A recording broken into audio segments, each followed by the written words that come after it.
Thank you, Sylvia, the Goethe-Institut. I think quite clear why a program that is focused on helping US folks better understand the legal and cultural and judicial systems in Europe, why it made sense to be able to do this with the Goethe-Institut, whose mission is to help the two countries understand each other better. Sylvia, you didn't mention this wall, which I thought is interesting. So there's a art exhibit, which if you have a chance to look at outside, which actually continues in here. And this was a wall that artists depicted in trying to discuss sort of the history of walls in art. Do you want to say something quick about it? Because it'll...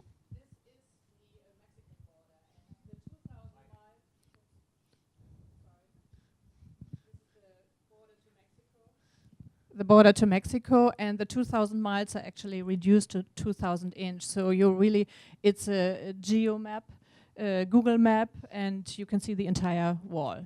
So since A, you're going to be looking at it all day, and B, since walls seem to be in the news a little bit, thought we might as well point out what the backdrop is here. We didn't put it there just for decoration.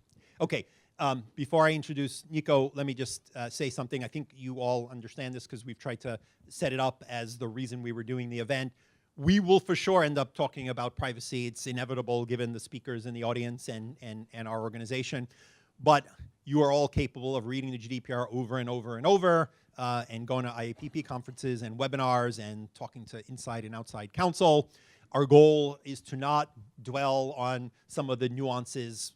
Frankly, I don't know that there's a lot to dwell on until we end up having, more detail and more interpretation. But I think we realized as we have had conversations, whether it was about the Schrems decision, whether it's about the ECJ or the Court of Human Rights, we've realized that a lot of us have been very myopic. We read something and we say, well, it doesn't make sense. And you have a conversation with European counterparts, and they don't understand why and how you're even, questioning something that is so basic or so essential. And so our goal here is to actually try to understand a little bit better in what one can do without going to a master's program in comparative law, but to at least get the beginnings of understanding a bit better the actual underpinnings and the cultural and legal and court systems, so that as the decisions about privacy play out, we can be much more sophisticated and thoughtful observers.